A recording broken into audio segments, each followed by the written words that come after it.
I hope that Ty knows that now that he's unleashed Pandora's box of I love yous, it has to continue. Love you. Oh, that's cute. Say it back, Ty.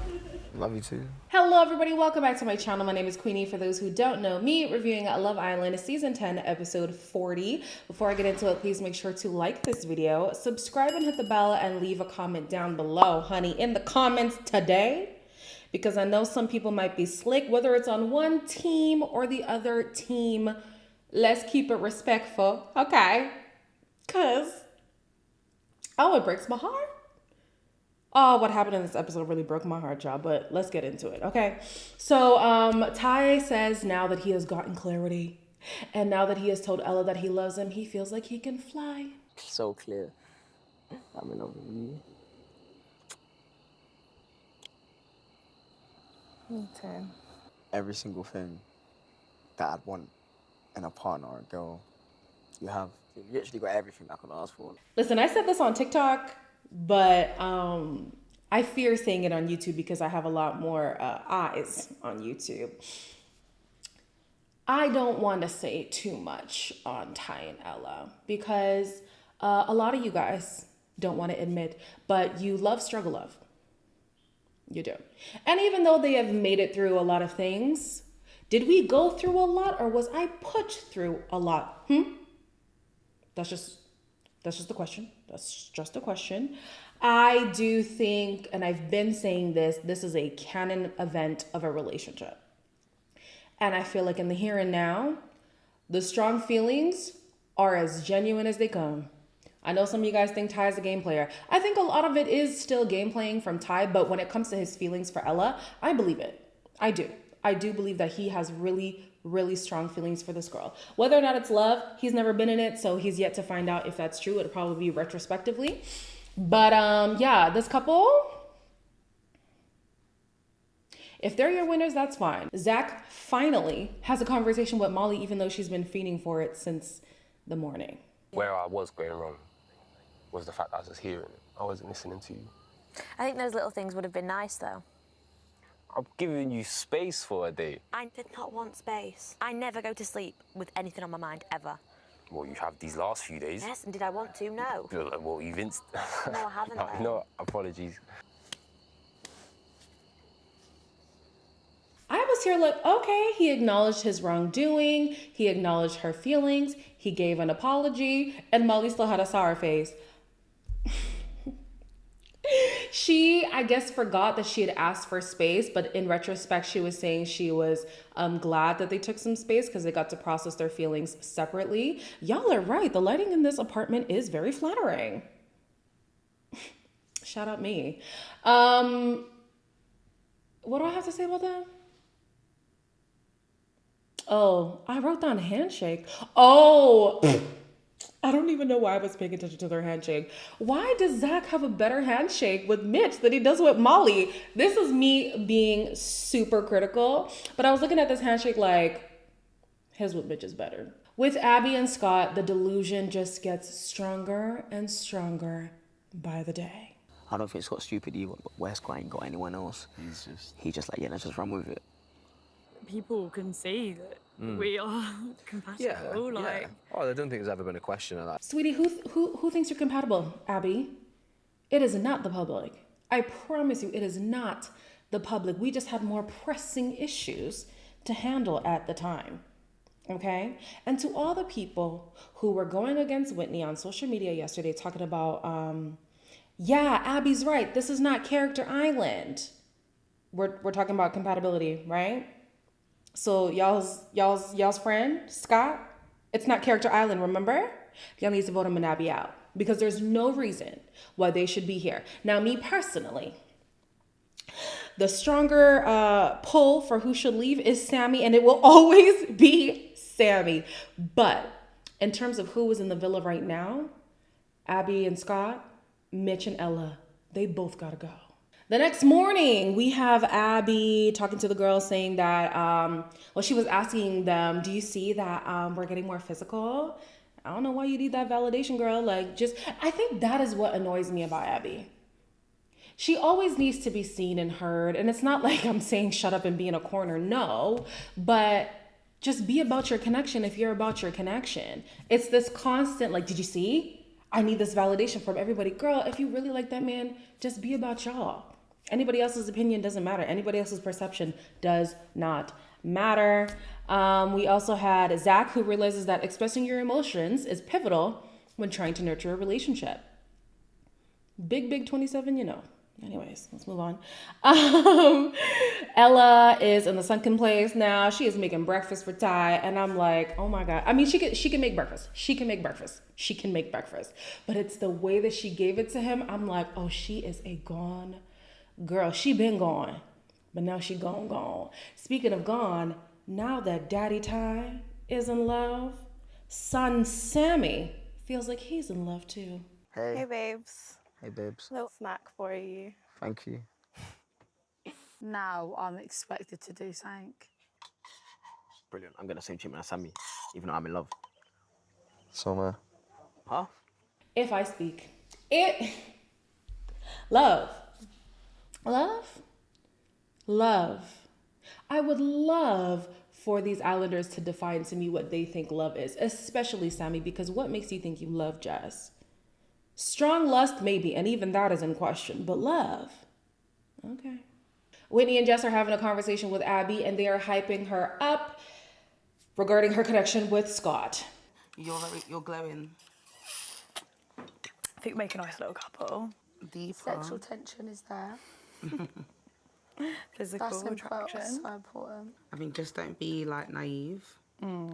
Take time with your emotions and just make sure you're always on the same page. Yeah. Now, I actually don't have anything to say about this scene in particular, but some people were telling me to watch the Catherine interview. I have yet to watch it, but based on what I'm seeing on social media, Catherine wanted to rekindle things with Scott after Casa Amor. Even during Casa Amor, she wanted to remain loyal to Scott or whatever. However, the girls were in her ear, and they were constantly feeding her doubts about Scott, and it didn't help that just before leaving for Casa, there was that fireplace intervention about Scott's true intentions with Catherine, right? So now seeing Whitney and Jess support Abby regarding Scott, I just wonder, okay, well, damn, what did they have? What issue did they see between Scott and Catherine? Because I'm not seeing anything to vouch for with Scott and Abby. Not even close.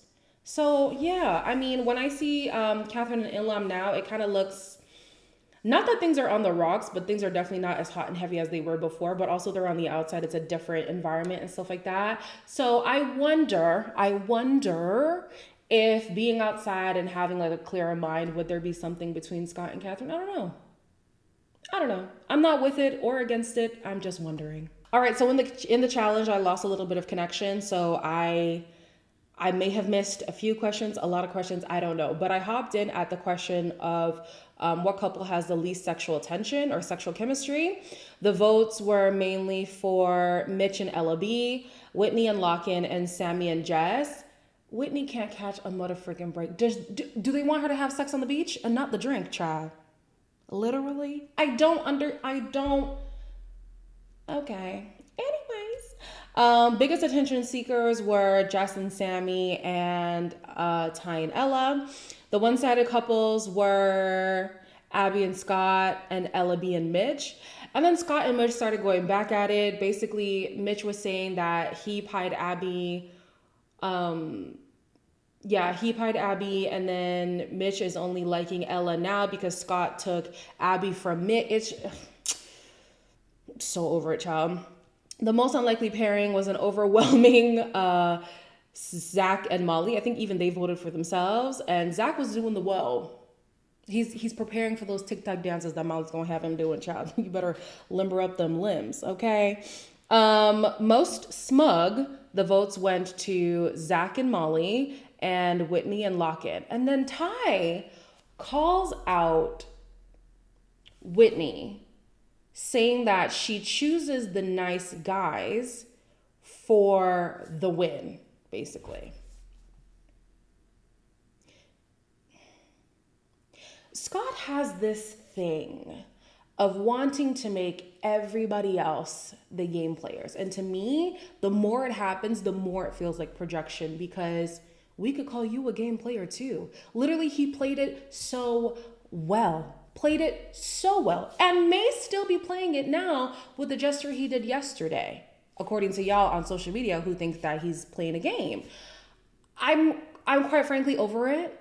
And he has the most vim for Whitney. He had it for Catherine. And he has some weird vendetta against Scott in the next episode again.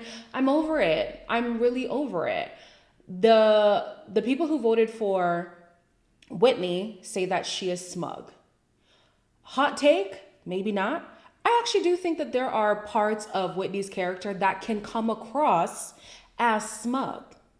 But there's coming across and then there's being.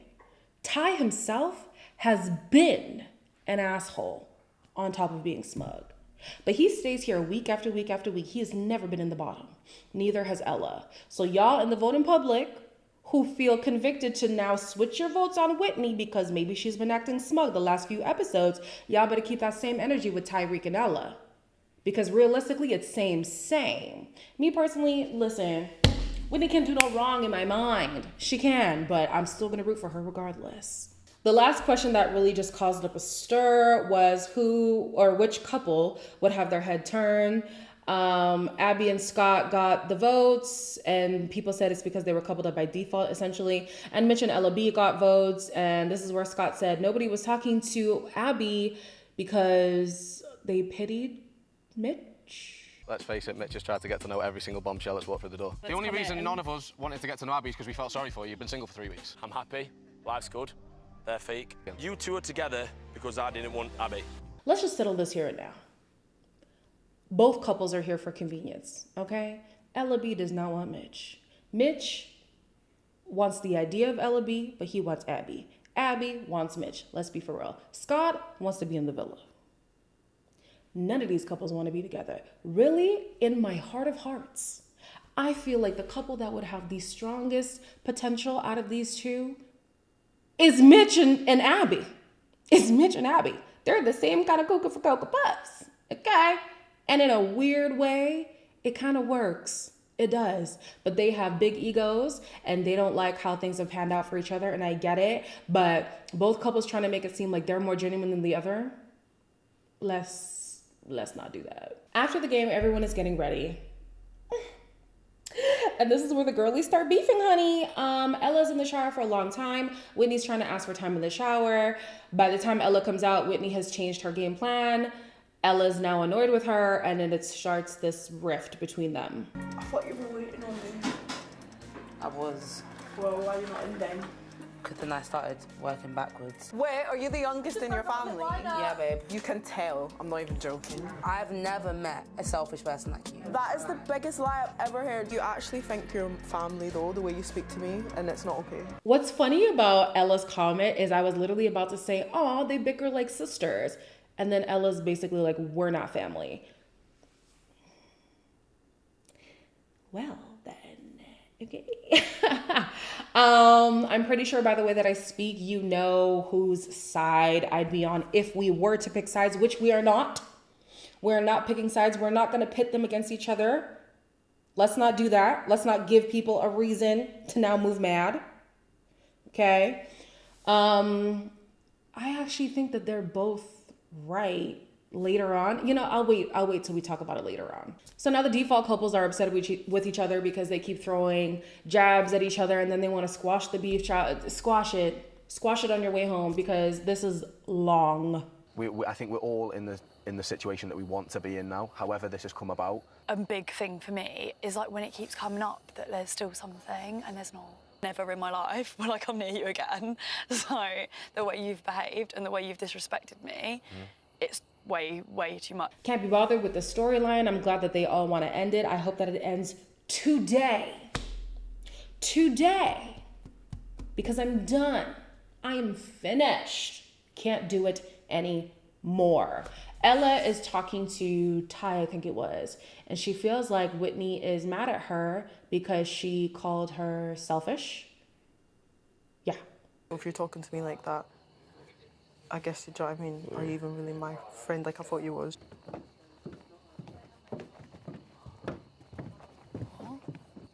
You know you can join in our conversation. Don't want to join your convo. What? Come. Don't want to join your convo. Why? I want you to. Why? We're chilling. We're smug. Yeah, so why don't you want to come talk to us? You guys join us.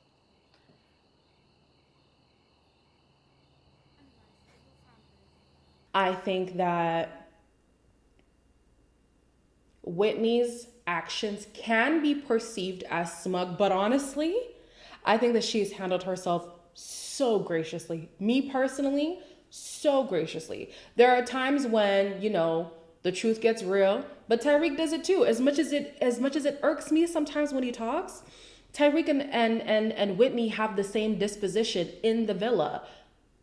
So if people have the energy for Whitney, you gotta have the same energy for Ty. And I do think Ella is selfish. Can be. Let me say can be. She only really roots for couples that share the same story arc that her and Tyreek share. She's kind of in this like bubble now of me and Ty against the world. And that's your prerogative, honestly. But oftentimes your girl friendships tend to suffer when you have that mentality. But I know some women who are totally fine with that. Listen, a very close friend of mine is one of those people. Well, we're not as close anymore because of exactly that. All she sees is my man, my man, my man. So that's fine. I don't think that there's a problem with being somebody who's a little bit more selfish or being somebody who is smug. I think that they were both caught off guard that it is their close friend who's now calling them out on these terms that have negative connotations. Nobody wants to be called smug. Nobody wants to be called selfish. Ella is now trying to squash the beef, and she thought that Whitney was going to apologize.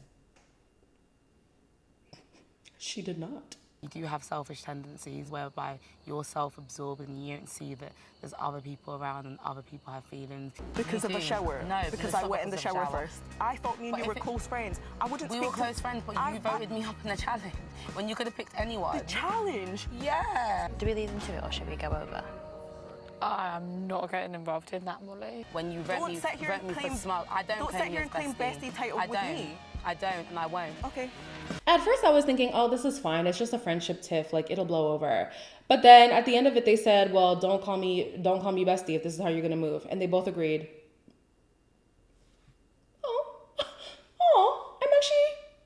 That actually hurts me. It does. I think that,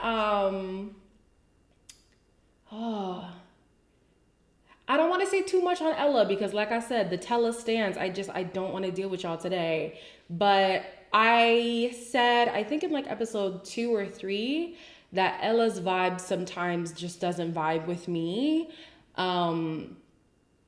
So I'm inclined to be on Whitney's side if we were to pick sides, but we're not. We're not going to do that.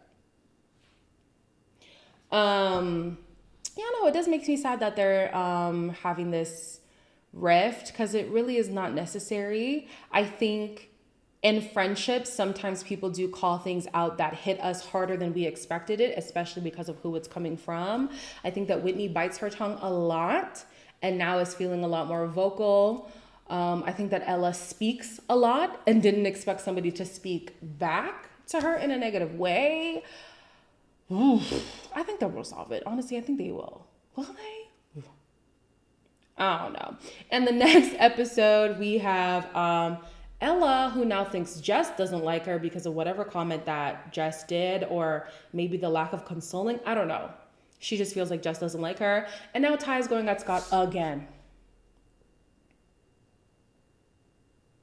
Somebody said the reason is because Scott is in a higher league than Ty. I don't know what the reason is, but honestly, Ty, rest.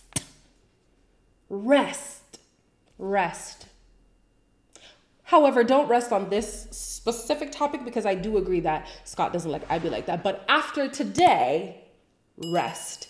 As always, please make sure to like, comment, share, and subscribe. And I will see you guys in the next one.